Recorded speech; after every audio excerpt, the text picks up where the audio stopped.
You're listening to Cars and Coffee, your local home for the latest in motorsports and automotive news here on 91.3 WHJE. And now, here's your host, Nathan Ward.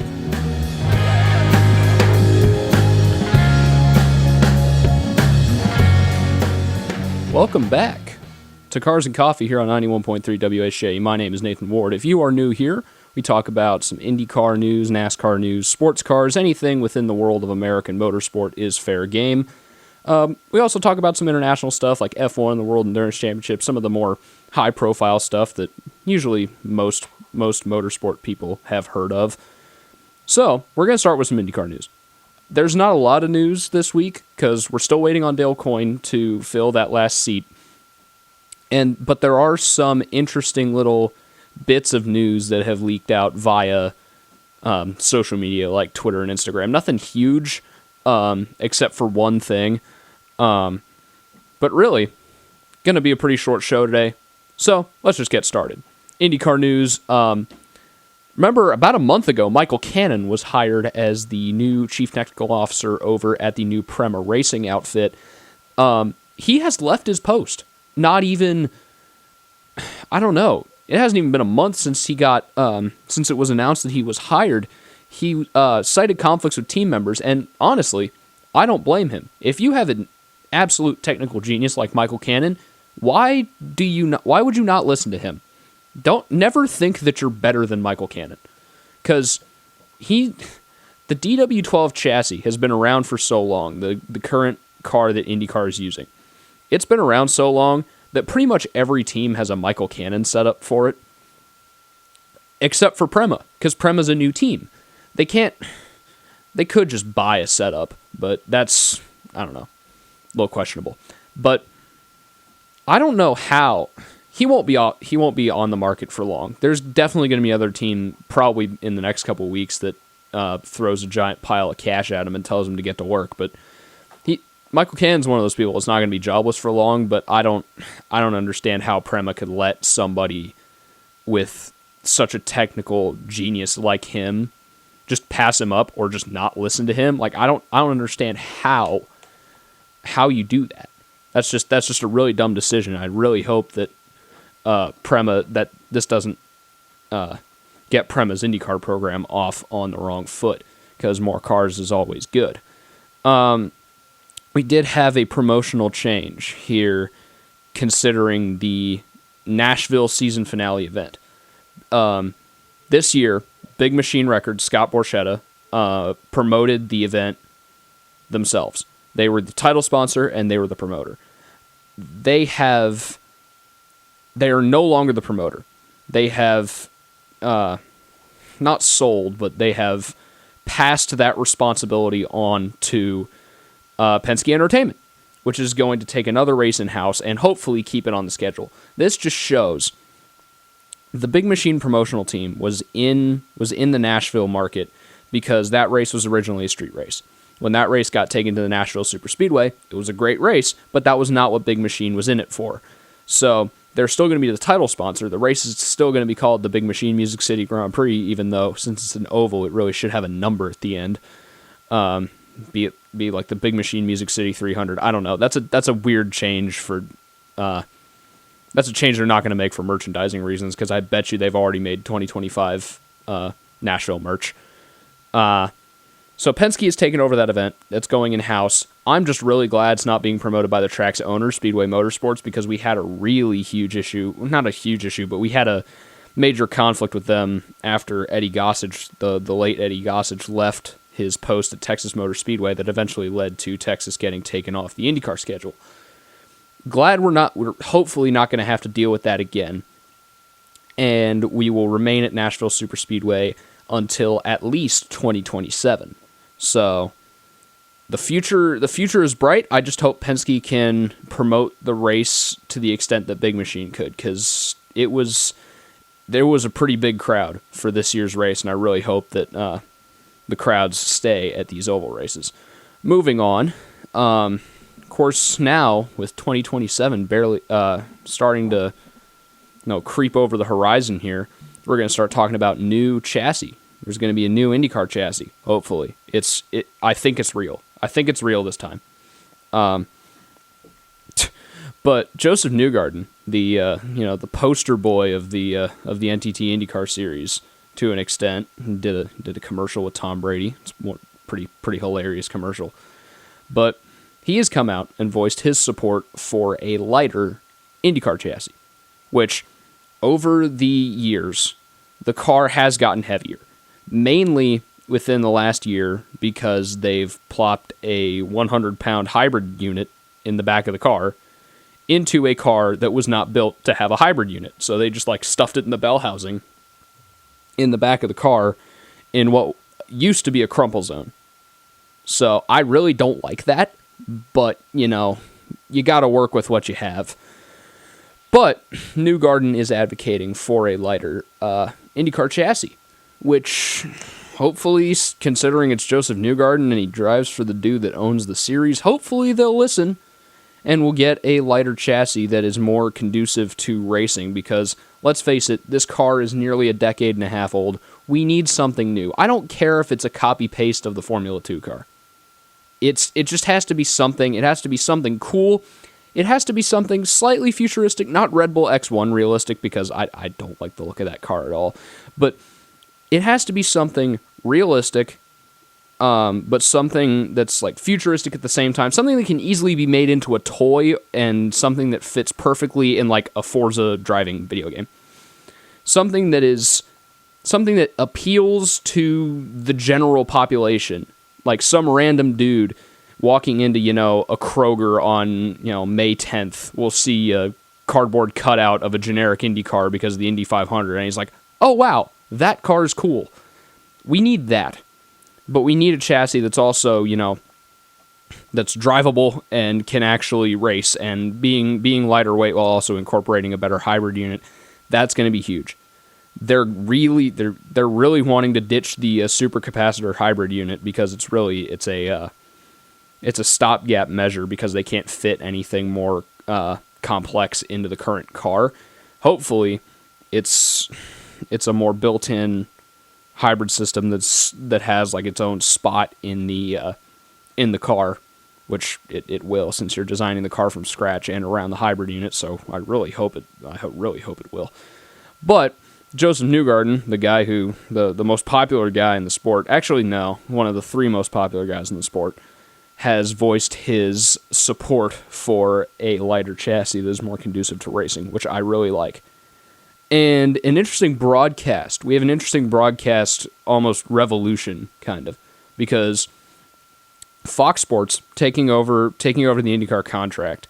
Fox Sports will start using drones in IndyCar broadcasts. There's a lot of opportunity here with some really cool shots and perspectives that you can have with a race if you're using drones, especially a street race. If you have really fast drones with cameras on them, you could try following the cars around almost like a video game chase camera style, or park the thing at the apex of a corner above the wall and just watch the cars file through. You have a lot of really good camera options when you start to incorporate drones, especially showing the crowd, showing multiple parts of the track at once, especially at a new track like Arlington, which is going to be in a parking lot, so you're going to have a lot of corners mashed up next to each other. That's going to be great. Just park a drone right in the middle of the complex on the far side of the stadium, and you're good. That's a really good camera angle. But that everything for IndyCar this week has been pretty positive. Penske taking over the Nashville event. Yeah, I like that because Big Machine really wasn't in it for the long haul on the oval, so now that event is secure. Cannon leaving Prema, it's a dumb decision by Prema to not listen to him, but I'm sure Michael Cannon doesn't care. He's Michael Cannon. He's the greatest technical genius in the IndyCar paddock right now, so he's going to have a job in the next month or so, probably. Newgarden, talking about the lighter chassis, you have a popular driver who drives for the guy who owns the series. So hopefully he's in a position of influence right now where he can say, hey, we really need a lighter car right now. So that's good, and Fox using drones is really good. We do have some NASCAR news because I'm talking about NASCAR again because I go in like half year spurts where I don't talk about NASCAR at all, and then I start talking about it again. But before we get into the NASCAR news, a reminder that Cars and Coffee is on social media. You can find us on Instagram at carsandcoffee_WHJE. If you want to join the show, send us a message on Instagram and follow the This Week in Racing channel, where all of these shows get uploaded to YouTube after I do them live here on 91.3 WHJE. They all get uploaded to YouTube, where you can watch them, listen to them back if you needed to hear something again. That is on This Week in Racing at TWIR_vids, and you can find that channel on Twitter at TWIR_tweets. I'm not calling it X. But with the Cars and Coffee socials out of the way, now you guys know how to get in touch with the show. Moving on to some NASCAR news, the Red Bull is back. Red Bull had a very short-lived program with Toyota in the early 2000s, or not the early 2000s, early 2010s. So like Car Tomorrow every car looked the same. It was bad. They weren't that successful, and eventually Nissan got them out of the series because Nissan didn't like them using Toyotas. Red Bull is back, not as a team, but as a sponsor. They are now the official energy drink of Trackhouse Racing. Trackhouse has grown into this massive, racing empire in the course of only 4 years. It's really crazy to see how far that team has gone in such a short amount of time. Red Bull will return to the NASCAR Cup Series for the first time, sponsoring Shane Van Gisbergen in the number 88 Trackhouse Chevy for 5 races, and the phenomenal Connor Zilisch will be making his Cup Series debut at Circuit of the Americas. Connor Zilisch driving a Cup car makes me feel like I need to check into a retirement home because I'm 16. Connor Zilisch is only 2 years older than me. Yeah, no, I feel old now. I can't imagine how Kyle Conley's feeling, but I'm a huge Connor Zilisch fan. Great to see him get in a Cup car. He's going to be driving the Trackhouse by TF Sport Corvette at the Rolex 24 at Daytona this weekend. So good luck to him there. He's a Rolex 24 winner. He's a 12 Hours of Sebring winner. I think he's one of the youngest for sure to win both of them in the same season. I think he is the youngest to win both of them in the same season. He was only 17, which is absolutely insane if you think about it. Like, where were you when you were 17? Like, probably like where I am now, just like sitting at school. Like, this kid's out here, winning races worldwide. Like, it almost motivates you to get off the couch and kind of do something. But anyway, great to see Connor Zilisch get in a Cup car. His car number will be number 87, and he will be sponsored by Red Bull. So yeah, that's a great refresh. I love that Red Bull's coming back. I love that Connor Zilisch is getting a chance to show his worth in Cup because he's been good in pretty much every single car he's ever driven. So I'm just waiting for Justin Marks to have a moment here, have like an enlightenment, and go to the Indy 500 with Connor Zilisch and Elio Castroneves. That would be awesome. Or like stick Connor Zilisch in an Indy Next car for a season, see what he can do. I bet, there's a lot of Indy Next drivers this year. They are nowhere near the type of driver that Connor Zilisch is. I think Connor Zilisch would tear up the Indy Next field if you put him in an Indy Next car. Henry Malukas, Papa Malukas, please put Connor Zilisch in an Indy Next car. He will win you a title. Moving on from all of this love for Connor Zilisch. Option tires are back for the spring race at Phoenix. If you don't remember, they ran these tires at, I think, Richmond. It didn't make the race better because it's Richmond. I don't like Richmond Raceway as a track at all. It's just Iowa, but worse. They're going to try them at Phoenix, a track that has been notoriously bland and a track that really should not be hosting the NASCAR Championship race, even if the championship format is completely awful. Yeah, so option tires are back. It's basically like, if you're more IndyCar-centric, if you're listening to the show, if you pay attention to IndyCar more than NASCAR. Option tires are basically just like NASCAR's version of the red Firestone tires. They're softer, they're faster, they provide more variety to strategy and variety to pit cycles. It makes the race generally more interesting without, I don't know. It's kind of a gimmick, but kind of not a gimmick. But, what can you do? If Phoenix is better, I'll, put option tires on short tracks. If it actually, causes racing to happen on tracks that don't have racing usually. The last bit of NASCAR news we have before we kick it over to a song break and then talk about the Rolex 24, 9 open cars are going for 4 spots on a 45-car Daytona 500 entry list. That's crazy. I think that's the most open cars we've ever had. So, I don't have a list here, but I know the Helio Castroneves is in there. He is guaranteed to start in the Daytona 500. If he's not one of the top 4 open cars, he will be guaranteed a spot because he's like a star driver that's attempting the race from another series. So, Castroneves is guaranteed in there. We have, what else do we have? MBM Motorsports. Martin Truex Jr. is back. He was going to retire, but no, I guess. All right, so here we go. I have a full list. I pulled up the full list. Corey LaJoie might be attempting in the second Rick Ware car. Justin Allgaier will be driving for Dale Earnhardt Jr., sponsored by Chris Stapleton's whiskey brand, which Chris Stapleton is an incredible musician, so pretty cool. J.J. Yaley is back for New York Racing. Martin Truex Jr. is going to drive for Tricon Garage in their first cup race, or their first attempt at a cup race. Anthony Alfredo, Fast Pasta, is going to be in the Beard Motorsports number 62 Chevy.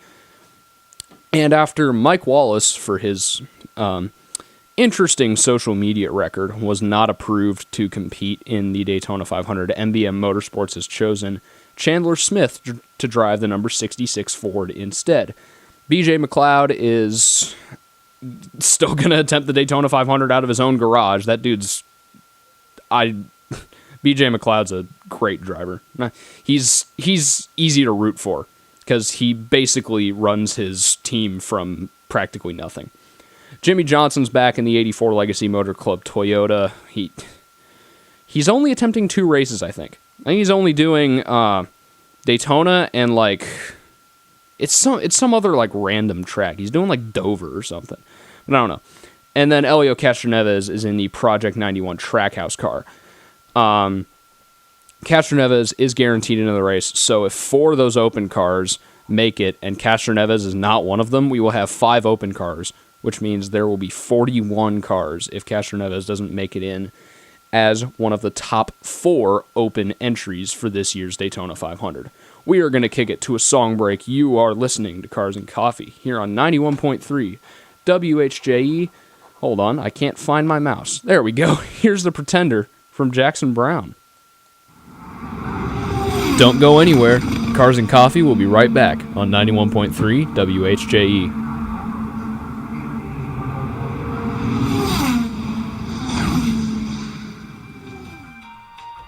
Hi, if you're listening to this right now, that means you're listening to the YouTube version of the show. I just want to say thank you for listening and make sure to subscribe so you never miss another show and more highlights from the TWIR channel. Now, let's get back to the show.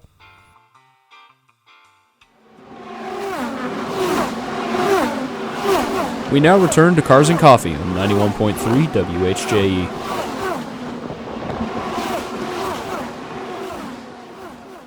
That was The Pretender by Jackson Browne. Welcome back to Cars and Coffee here on 91.3 WHJE. Before we go here, talk about the Rolex 24 at Daytona, which is this weekend. It starts at 1:30 p.m. Eastern Standard Time. You can watch it. You can watch the entire thing on Peacock. The first hour will be on NBC, and I think the last 6 hours will be on USA Network. It is the opener for the IMSA WeatherTech Sports Car Championship season, which means we have a race this week, and it's time to make some picks.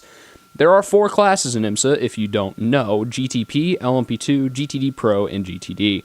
I have picked one car with a set of 4 drivers, or 3 drivers, that I think will win the Rolex 24 this year in 2025. My GTD pick, we're going to go from the back to the front, is the number 57 Windward Motorsport Mercedes-AMG. I think that's a really strong lineup. They've been in victory lane before. I think they get it done again this year with Phillip Ellis, Russell Ward, Lucas Auer, Mercedes factory driver, and Indy Donchi. GTD Pro, the Ford Mustang GT3 is on pole for the first time. I think that team is going to go to victory lane with the number 65 car, number 65 Ford Multimatic Motorsports Mustang with Christopher Mies, Frederick Vervisch, and Dennis Olsen driving. My LMP2 pick is the number 04 CrowdStrike by APR car. Now, that's not really a surprising pick from me. They're always there. They win all the time. I think George Kurtz finally gets a Rolex 24. He finally gets a big fat Rolex watch on his wrist. I think he gets it done with Malte Jakobsen, Toby Sowery, and Colton Herta alongside him in that number 04 Orica 07. And finally, my GTP and overall winner pick is the number 93 Meyer-Shank Racing Acura ARX 06. Meyer-Shank Racing took a year off from IMSA Prototype Racing to focus on IndyCar. Now they're back at the helm of the Acura GTP program. And I think Nick Iololi, Alex Palou, Kakunoshin Ota, and Reger van der Zande will get it done here at the 2025 Rolex 24 at Daytona. Those are my first picks of 2025 here on Cars and Coffee. Thank you for listening to this very short but very informative show. I will see you, probably see you guys sometime in the next week. So remember to follow the Instagram at carsandcoffee_WHAE to get in touch with the show. Thank you for listening on 91.3 WHAE. This has been Cars and Coffee. Here's Fly Like an Eagle from the Steve Miller Band.